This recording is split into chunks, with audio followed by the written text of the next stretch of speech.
Imagine a world where the very institutions meant to protect public health. Well, what if they could be weaponized? It's a chilling thought, isn't it? Yeah.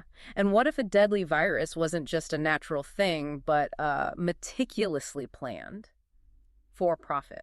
That's the terrifying scenario we're exploring today. It really blurs the lines. We're getting into Robin Cook's novel Outbreak. It's really intense, pulls you right into disease outbreaks, but with a twist, a big one. Exactly.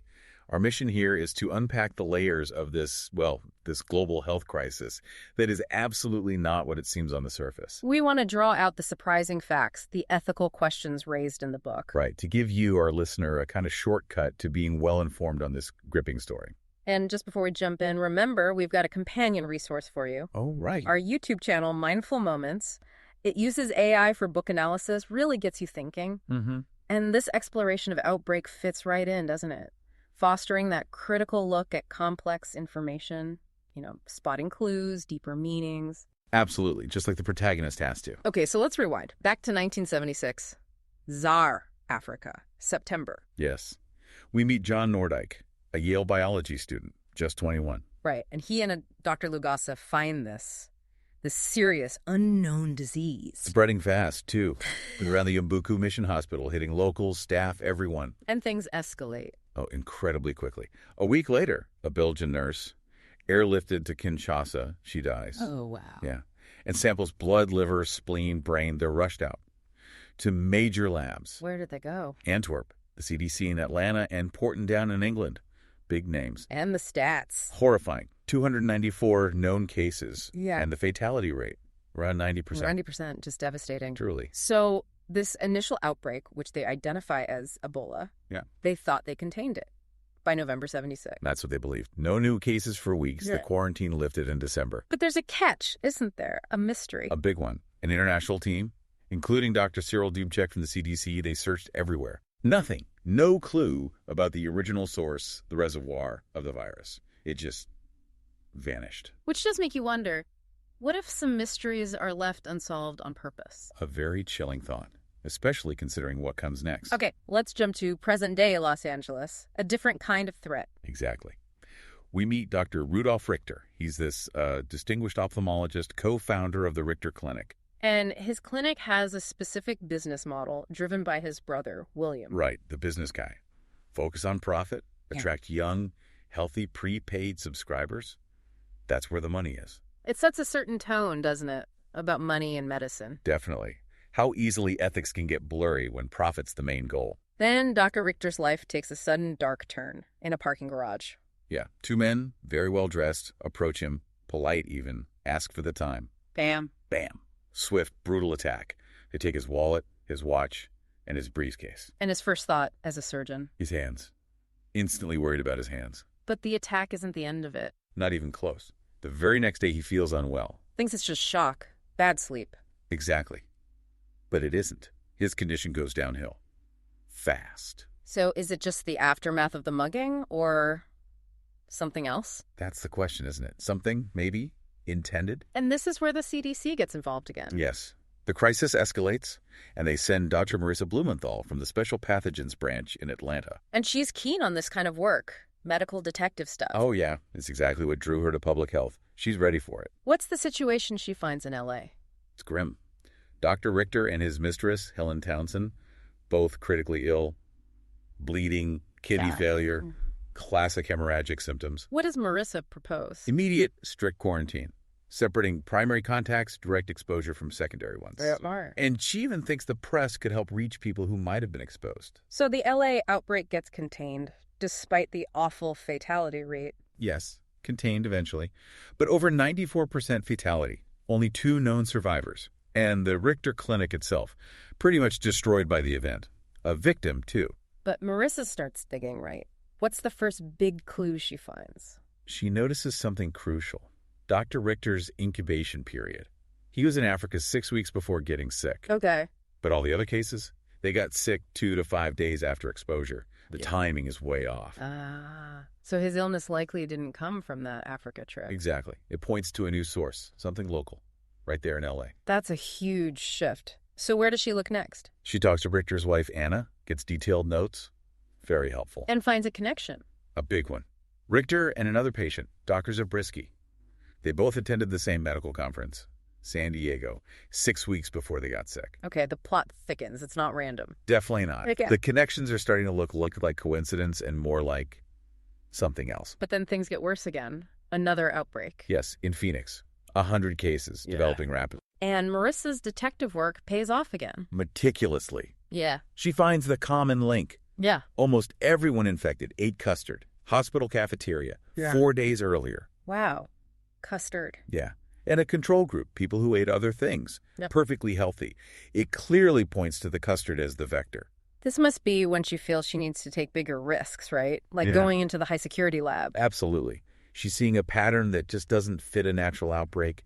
Official channels feel too slow, maybe even risky. So she goes in, unauthorized, with Tad. She does. Into the maximum containment lab, navigating those negative pressure rooms, donning the full spacesuits, as the book describes them. Intense safety protocols. Extremely. Designed to keep anything inside from getting out. Essential for stuff like Ebola.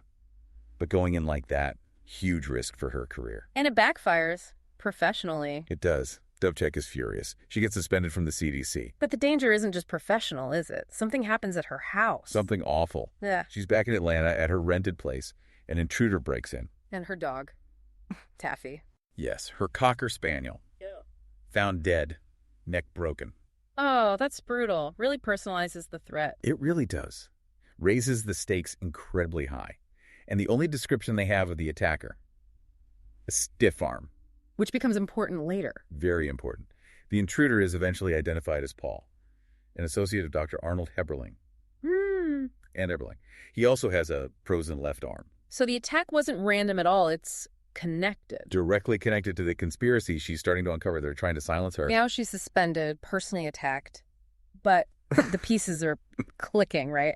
Yeah. What's the key insight she has about the victims? She realizes something critical about the first person infected in each outbreak, the index case. Like Dr. Richter. What about them? They were all mugged just before they got sick. Mugged. So these weren't random street crimes. That's the horrifying thought she starts to have. What if the muggings were the method of infection? Deliberate, made to look like ordinary violence. Chilling. Absolutely chilling. How does she find the organization behind it all? She keeps digging. Finds an entity called the Physicians Action Congress, PSHA. How does she find them? Listed as a corporate sponsor for a congressman. Incorporated in Delaware, where it's cheap and easy to incorporate. Sounds fishy. Right. Definitely raises red flags. Needs a closer look. And she connects peace to a specific lab. Yes. Professional labs in Grayson, Georgia. And guess who the partners are? Let me guess. Doctors. Bingo. Including Dr. Joshua Jackson. Remember him from Ralph's Dinner Party? And others across the country. Okay. And the smoking gun. Professional labs had recently bought equipment, specialized gear specifically for handling. Ebola. Exactly. This isn't just about tracking an outbreak anymore. This is intentional. Wow. Weaponized. So what was the actual motive? Why do this? The horrifying truth comes out in a conversation between Heberling and Jackson. Heberling calls Ebola the premier biological weapon. Why? Easy to introduce, spreads like wildfire, devastatingly contagious, and crucially, no vaccine, no treatment. My God. And the goal? Purely financial. Cause health plans like Richter's Clinic to fail. Stabilize subscription numbers for other California plans, ensuring huge profits for PACI members. Doctors doing this. For money. It's a horrifying betrayal of everything medicine stands for, rationalizing mass death for financial gain. Cook really taps into a deep fear there, that expertise could be used for evil. And then, just when she's figuring it out, she faces betrayal closer to home. Yes, her friend Ralph.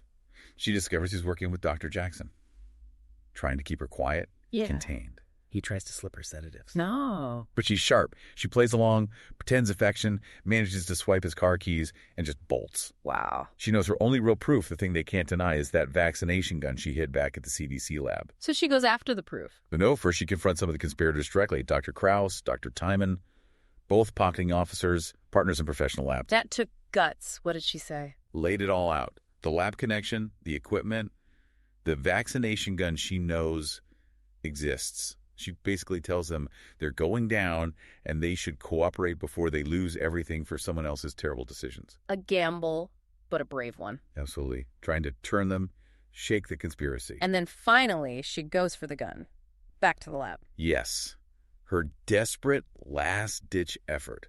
She knows she's being hunted, she's been attacked, but that gun is the only concrete evidence she has. Without it, it's just her word against theirs. How does it end? Does she get it? Well, Dubček finds her first. Oh no, is he arresting her? No. Turns out he and the CDC were actually frantic trying to find her. They were worried her pursuers would kill her before they could get to her. Ah, so they were trying to protect her. Yes. And then Dr. Fakri from the WHO arrives. Big news. What is it? Thanks to Marissa's brilliant detective work, as he calls it, pretty much everyone involved in the conspiracy has been arrested. The guy she stabbed in San Francisco. Paul, Heberling's associate with the stiff arm.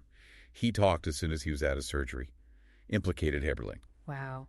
It unraveled fast. Completely. Picahed's bankrupt, facing massive lawsuits. Jackson and the other key players are facing criminal prosecution.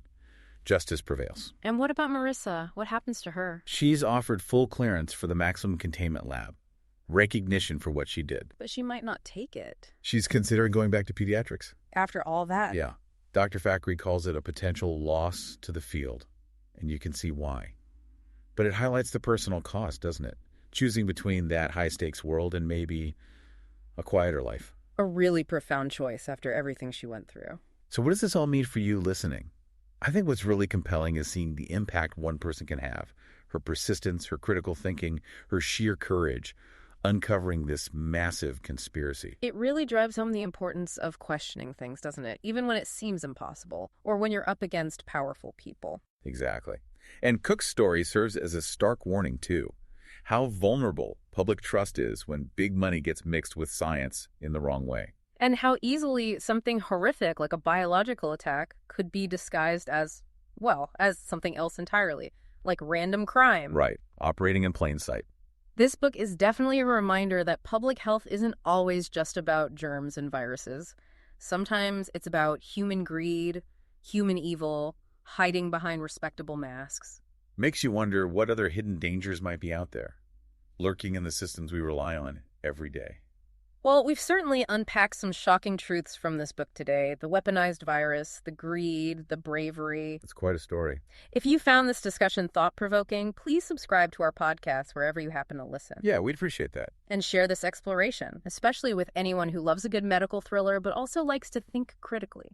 And don't forget to check out Mindful Moments on our YouTube channel for those AI book analyses that can really deepen your understanding. Good point. You can also find a link to buy the book in our show notes if you want to dive in yourself. And maybe a final thought to leave you with. Please. Just consider how quickly things can spiral.